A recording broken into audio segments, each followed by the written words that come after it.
Hello everyone, welcome to Sanmarga classes. ಸಸ್ಯಗಳು ಮತ್ತು ಪ್ರಾಣಿಗಳ ಸಂರಕ್ಷಣೆ 14ನೇ ಪ್ರಶ್ನೆ. ಪರಿಸರ ವ್ಯವಸ್ಥೆಯನ್ನು ವ್ಯಾಖ್ಯಾನಿಸಿ. ಪರಿಸರ ವ್ಯವಸ್ಥೆ ಅಂದ್ರೇನು? ಪರಿಸರ ಅಂದ್ರೇನು? ನಮ್ಮ ಸುತ್ತಮುತ್ತಲೇನಿದೆ ಎಲ್ಲಾ ಪರಿಸರ ಅಂತ ಕರಿತೀವಿ. ನನ್ನ ಸುತ್ತು ಬೆಕ್ಕಿದೆ, ನಾಯಿ ಇದೆ, ಗಿಡ ಇದೆ, ಮರ ಇದೆ, ಜೊತೆಗೆ ಗಾಳಿ ಇದೆ, ಮಣ್ಣಿದೆ, ನೀರಿದೆ, ಸೂರ್ಯನ ಬೆಳಕಿದೆ.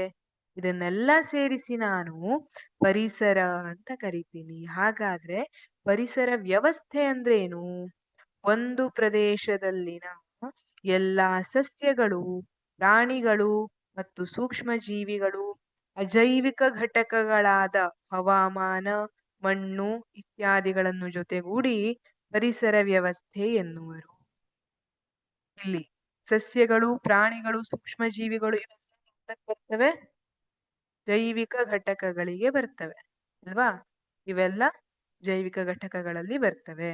ಅದೇ ಮಣ್ಣಿರಬಹುದು, ಹವಾಮಾನ ಇರಬಹುದು, ಗಾಳಿ, ನೀರಿರಬಹುದು, ಸೂರ್ಯನ ಬೆಳಕಿರಬಹುದು, ಇವೆಲ್ಲ ಅಜೈವಿಕ, ಅವುಗಳಿಗೆ ಜೀವ ಇಲ್ಲ, ಅಜೈವಿಕ ಘಟಕಗಳಾಗಿರುತ್ತೆ.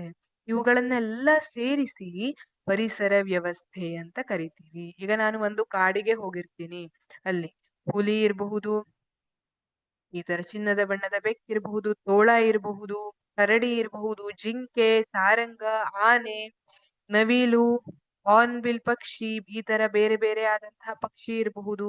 ಅದೇ ತರ ಸಸ್ಯಗಳನ್ನ ತಗೊಂಡ್ರೆ ಕೆಲವೊಂದಿಷ್ಟು ಔಷಧೀಯ ಸಸ್ಯಗಳಿರಬಹುದು, ಇನ್ನೊಂದಿಷ್ಟು ತೇಗದ ಮರ, ಬೀಟೆ ಮರ, ಶ್ರೀಗಂಧದ ಮರ, ಚಂದನದ ಮರ, ಈ ತರ ಇನ್ನು ಆಲದ ಮರ, ಅಶ್ವತ್ಥ ಮರ, ಈ ರೀತಿ ಬೇರೆ ಬೇರೆ ಆದಂತಹ ಮರ ಇರಬಹುದು. ಇವುಗಳನ್ನೆಲ್ಲ ಸೇರಿಸಿ ಪರಿಸರ ವ್ಯವಸ್ಥೆ ಅಂತ ಕರೀತಾರೆ. ಒಂದು ಪ್ರದೇಶದಲ್ಲಿನ ಎಲ್ಲಾ ಸಸ್ಯಗಳು, ಪ್ರಾಣಿಗಳು ಮತ್ತು ಸೂಕ್ಷ್ಮ ಜೀವಿಗಳು, ಅಜೈವಿಕ ಘಟಕಗಳಾದ ಹವಾಮಾನ, ಮಣ್ಣು ಇತ್ಯಾದಿಗಳನ್ನ ಜೊತೆಗೂಡಿ ಪರಿಸರ ವ್ಯವಸ್ಥೆ ಎನ್ನುವರು. Thank you.